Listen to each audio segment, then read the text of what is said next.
Thank you so much for this introduction, and let me tell you that I'm very glad to be here today. It's for me a special occasion for a number of reasons.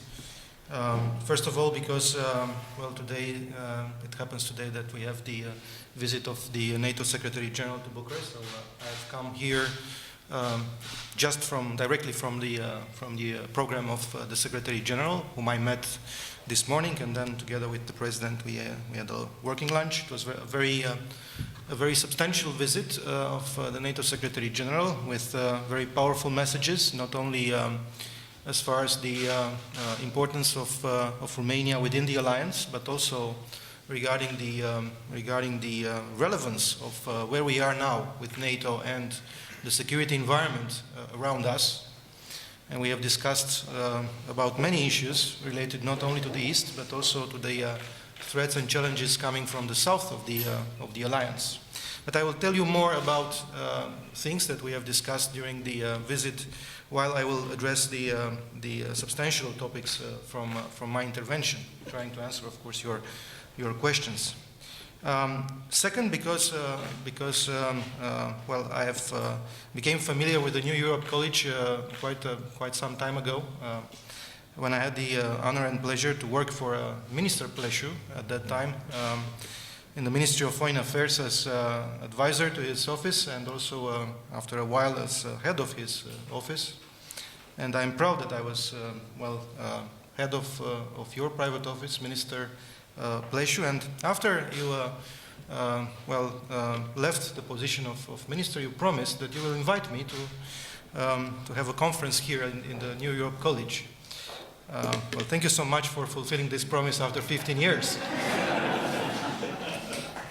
It is also a great pleasure to be here together with Ambassador Curețanu, because this is, I think, for the first time that we are together in a conference in this new position of yours, designated ambassador to Germany. So it's great that you have accepted this. Thank you so much. So whatever you say, you will be judged and measured not by the rigors of journalism, but by the far more tight rigors of diplomacy. But by now you are doing very, very well. I'm still designated. Designated, yes. And last but not least, because I think it is extremely important to discuss together with Germany about security issues.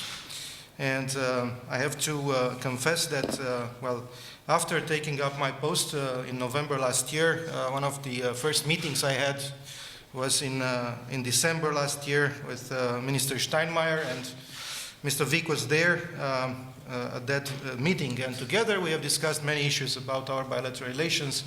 But one of them was the idea and my proposal to have a structured dialogue on security issues. A structured dialogue on security issues because we consider that it is extremely important between our two ministries of foreign affairs to have such a strategic dialogue. And soon after that, in mid-February, the first such meeting took place, and we continue our dialogue.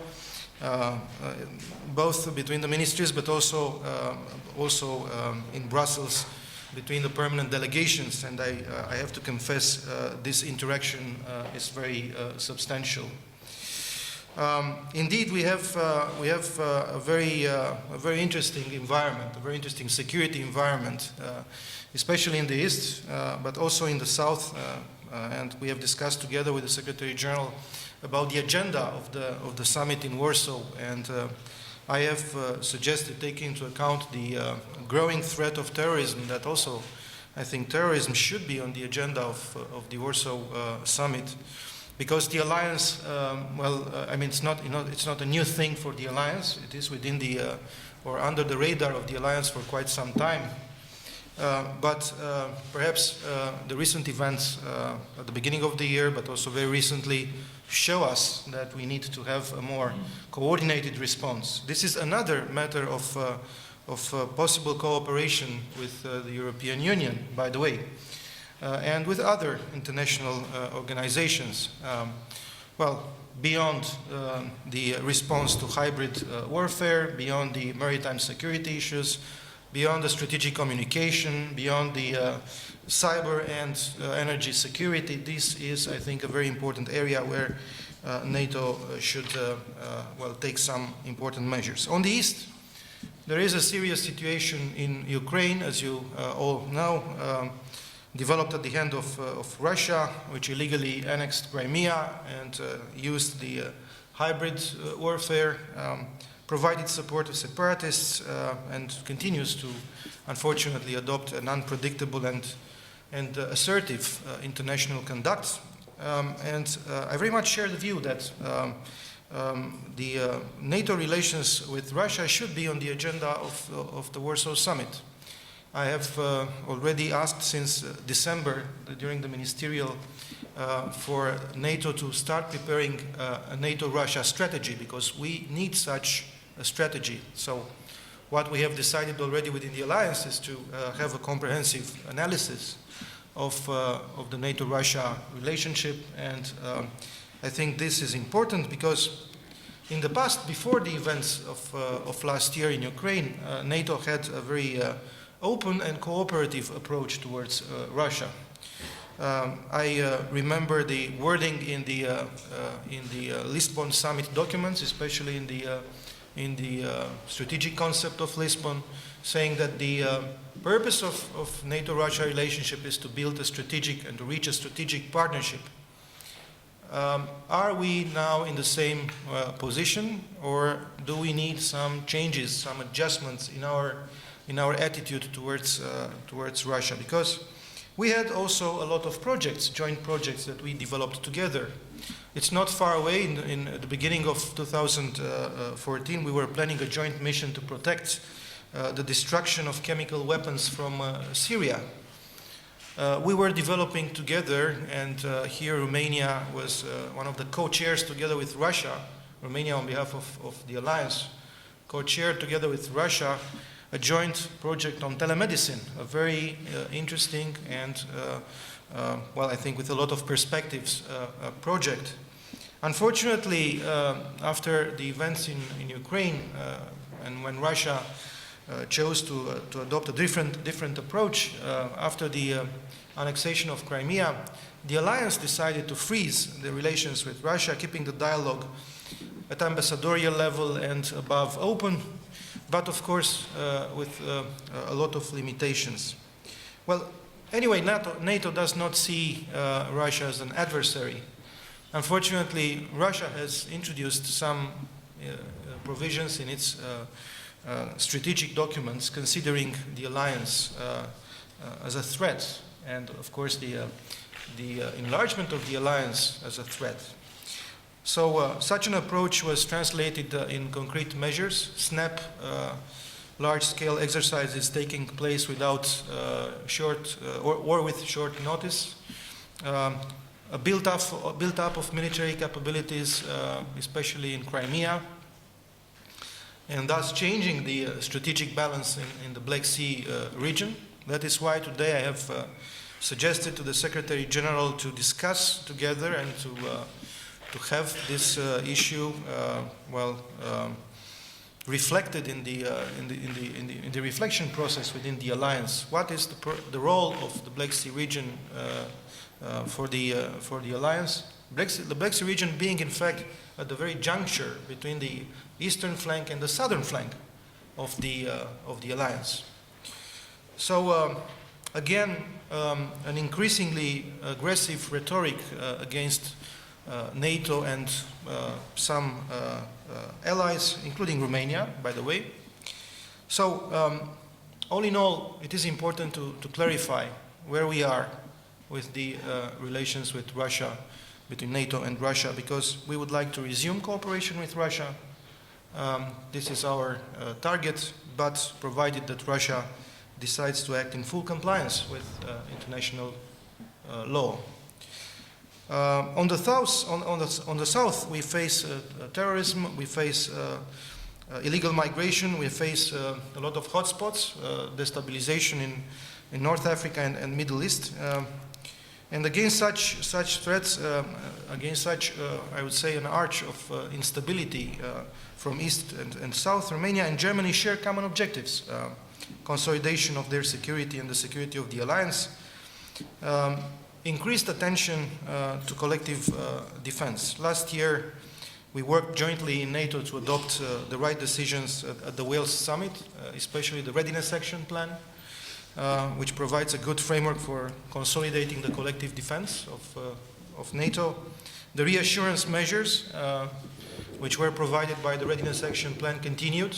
The ministers of Foreign Affairs in December decided to adopt the reassurance measures for 2015, and it is important that we continue. It is important that more allies have their troops present here, either from the air, from the sea, or from the land. I'm very glad that Germany contributed and is decided to contribute to this effort of reassurance. You have mentioned the standing NATO maritime group in the Black Sea, but also the fact, I think it's important, if we talk about the adaptation measures, the fact that Germany is one of the 3 lead nations this year for the interim very high readiness joint task force decided in Wales. Also, I'm very glad that Germany will be contributing with officers in the command and control structures that will be established in Romania. Well, the NATO when we have started our conference, the NATO Secretary General and the Romanian President, Mr. Iohannis, were visiting the new NATO Force Integration Unit in Romania with 40 officers, 20 Romanians, 20 officers from other allied nations.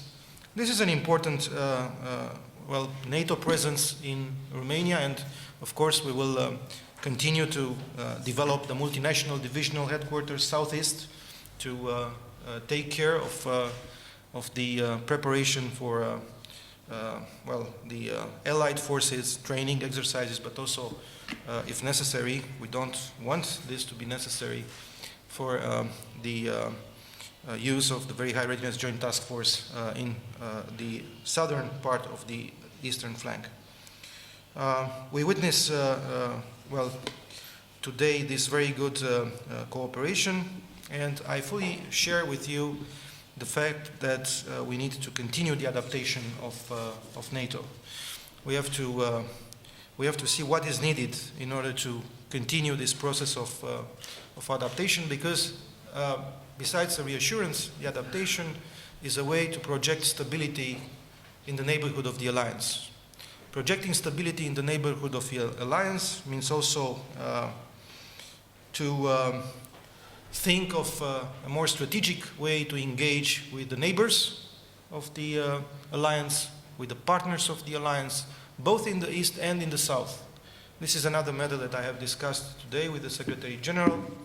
As a matter of fact, it was an idea that I have proposed during the foreign ministers meeting in Antalya in Turkey in May, and this idea had in mind the fact that we should have a more strategic approach and use better the mechanisms that we have, the instruments that we have developed already within the alliance. For instance, the Defense Capacity Building Instrument, the IPAP, PARP, ANP, and so many acronyms that we use within NATO in relation to our partners, in order to have a more strategic approach, in order to consolidate better their capacity to respond to security threats. This is, and this process is already underway. So hopefully by December we will have some results of this reflection process. But this is not only about the relationship with partner states, but also with organizations. For instance, with the EU, and I have already mentioned areas where NATO-EU cooperation might be successful: hybrid warfare, strategic communication, cyber security, energy security, maritime security, and also terrorism. Last but not least, about the open doors policy, another matter which was discussed today with the Secretary General.